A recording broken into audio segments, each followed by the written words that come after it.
Assalamualaikum warahmatullahi wabarakatuh. Halo kawan, ketemu lagi di channel tempat berbagi pengalaman dan pengetahuan sekitar tanaman buah dan sayuran dengan perawatan mudah, murah dan cepat berbuah. Sekarang hari Sabtu tanggal 7 Januari tahun 2022. Sore ini sekitar pukul 15.30 ya. Dan inilah terong ungu yang tanpa mulsa, alhamdulillah sebentar lagi sudah mulai dipanen ya. Namun sebagian masih kecil-kecil terlihat seperti itu. Dan terong-terong ini tidak dilakukan banyak perawatan dengan biaya mahal ya, hanya sekedar dilakukan pemupukan ala kadarnya.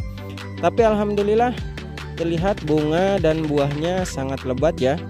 Bisa dibilang ini suatu percobaan saya dalam menanam terong ungu dan terong putih.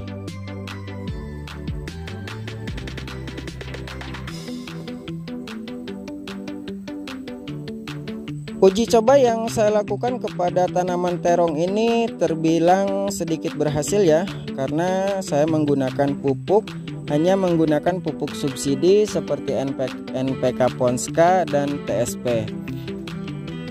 Setelah saya pelajari, pada tanaman terong ini ternyata tidak sesulit dan serumit cara perawatan cabai rawit ya. Untuk penyakit tersendiri pada terong ini hanya ada beberapa seperti virus kuning ataupun Gemini, kemudian keriting. Karena tanaman terong ini adalah suatu inang ataupun tempat bagi hama trips, sehingga tidak aneh lagi jika cabai rawit yang saya tanam tanpa mulsa sering diserang oleh kawanan hama trips ketika tanaman terong ini dilakukan penyepraian.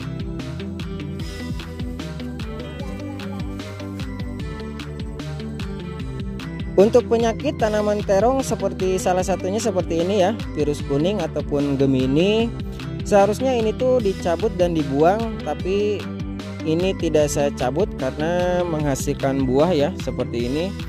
Dan ini menjadi sebuah pelajaran dalam saya mencari pengetahuan tentang virus kuning. Selain virus Gemini ataupun kuning, penyakit yang sering menyerang terong adalah seperti ini ya, keriting daun. Tapi menurut saya setiap hama dan penyakit yang menyerang tanaman terong itu sangat mudah dikendalikan ya. Dan ini setelah saya dilakukan penyepraian dengan fungisida sistemik, sudah menghasilkan tunas daun yang baru seperti ini.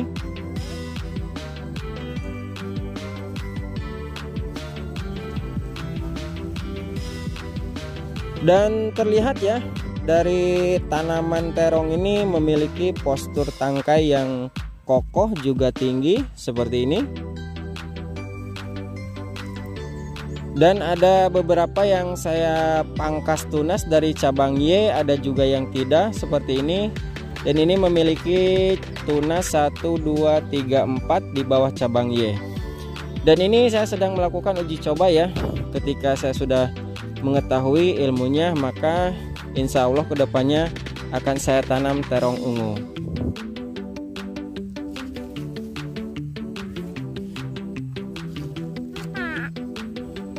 Oke kawan, nanti akan saya bahas bagaimana cara merawat terong ungu tanpa mulsa ini ya.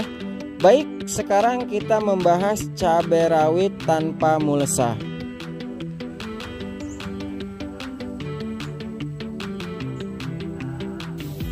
Inilah perkembangan cabai tanpa mulsa di minggu ke-10 ya. Sejauh ini cabai tanpa mulsa alhamdulillah terbilang aman dari serangan penyakit fatal yang menyebabkan kematian. Terima kasih untuk para sahabat yang terus mengikuti perkembangan cabai tanpa mulsa ini mulai dari pindah tanam hingga saat ini di minggu ke-10. Jadwal saya di hari ini akan melakukan penyepraian rollingan pupuk buah, insek dan fungi untuk pencegahan hama dan penyakit.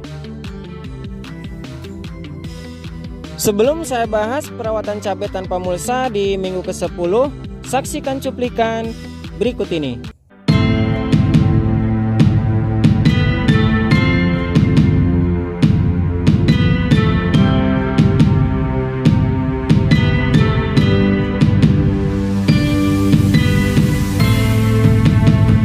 Sama seperti biasanya ya, bahwa setiap hari Senin adalah jadwal baku yang sudah ditentukan, yaitu penyepraian kalsium dengan cara tunggal. Di balik tanaman cabai tanpa mulsa ini sehat, bebas dari penyakit layu ataupun busuk batang, salah satunya dilakukan penyepraian kalsium setiap minggunya. Selain kalsium, dilakukan penyepraian fungi dan insek yang memiliki spektrum luas atau multifungsi. Nanti akan saya publikasikan dalam beberapa hari ke depan ya, jenis pasangan pestisida yang saya gunakan, dan bisa menjadi pilihan atau rekomendasi untuk kawan-kawan.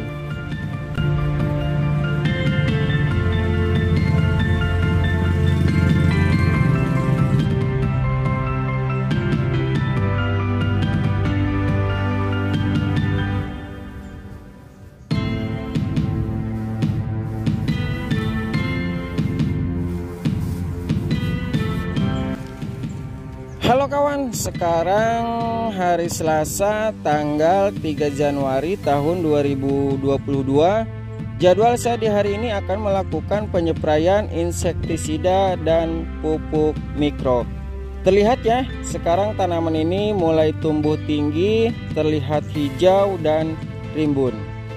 Dan inilah bukti fisik perkembangan cabai tanpa mulsa di usia ke-72 hari setelah tanam. Terlihat ya, bakal buah tidak ada satupun yang patek. Juga pertumbuhan dari bunga-bunganya semakin banyak. Jangan heran ya, jika tanaman cabai berdampingan dengan tanaman terong, maka hama yang sering menyerang adalah hama thrips.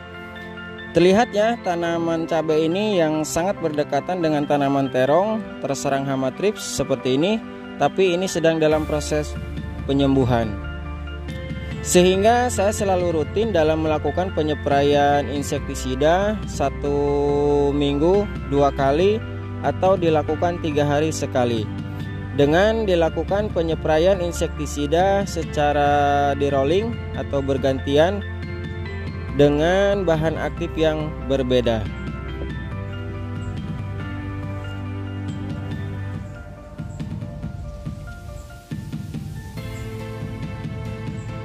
Kemudian jadwal di hari Selasa di usia 72 hari setelah tanam, saya spray pupuk mikro untuk melengkapi kebutuhan nutrisi tanaman. Pupuk mikro ini saya gunakan mulai dari pindah tanam hingga hari ini di minggu ke-10.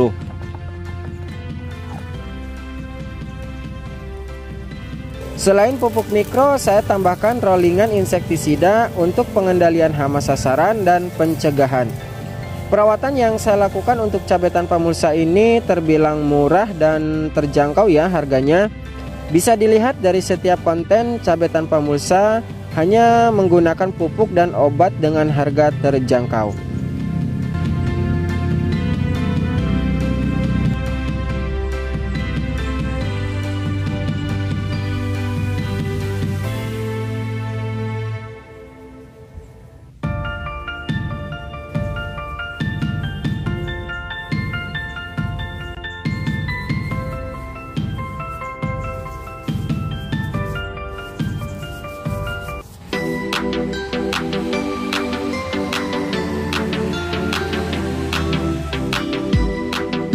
Sekarang hari Kamis tanggal 5 Januari tahun 2023. Kegiatan saya di sore ini sedang memperbaiki jerami-jerami yang setiap harinya selalu diacak-acak ayam ya. Sehingga saya merasa jengkel juga lelah setiap hari harus memperbaiki jerami-jerami ini. Sehingga saya mau berinisiatif untuk memperbaiki samping bedengan tutup dengan tanah seperti ini.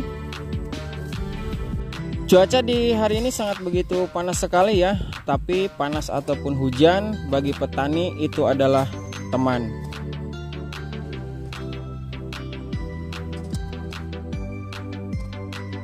Dan inilah perkembangan cabai rawit tanpa mulsa di minggu ke-10. Alhamdulillah ya, setelah saya pasang jerami, tanaman cabai rawit ini terlihat sangat hijau seperti ini. Dan ini tanaman yang terserang keriting tapi sudah sembuh sekarang. Terlihat ya, bakal bunga dan buah sangat begitu lebat.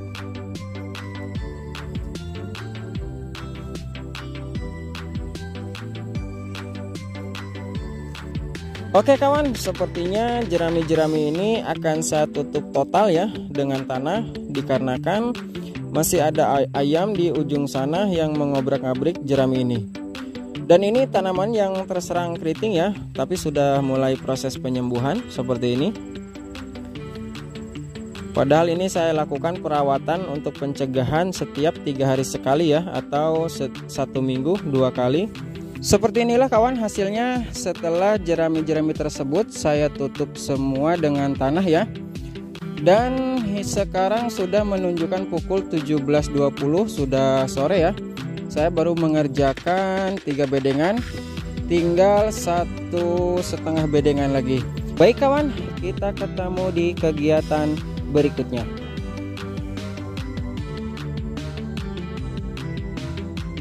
Di minggu ke-11 akan saya lakukan pemupukan susulan ya, dengan campuran bahan organik untuk memacu pertumbuhan tanaman lebih tinggi, sehat, dan memperbaiki sifat fisik dari tanah ini.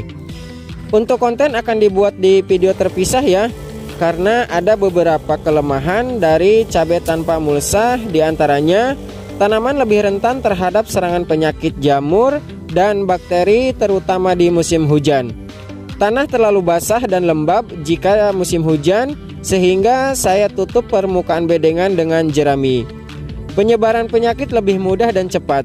Pembersihan rumput atau gulma harus rajin dibersihkan ya. Setiap pemberian pupuk tidak akan diserap 100% oleh tanaman, karena proses penguapan pada permukaan bedengan atau permukaan tanah. Baik kawan, itulah update seputar perawatan cabai tanpa mulsa di minggu ke-10. Ingat, tetap semangat, jaga kesehatan, dan semoga bermanfaat. Karena sebaik-baiknya orang adalah yang bisa memberi manfaat untuk orang lain. Jangan lupa like, komen, share, dan subscribe. Terima kasih dan sampai jumpa di konten-konten saya berikutnya. Wassalamualaikum warahmatullahi wabarakatuh. Mitra Pertanian Channel.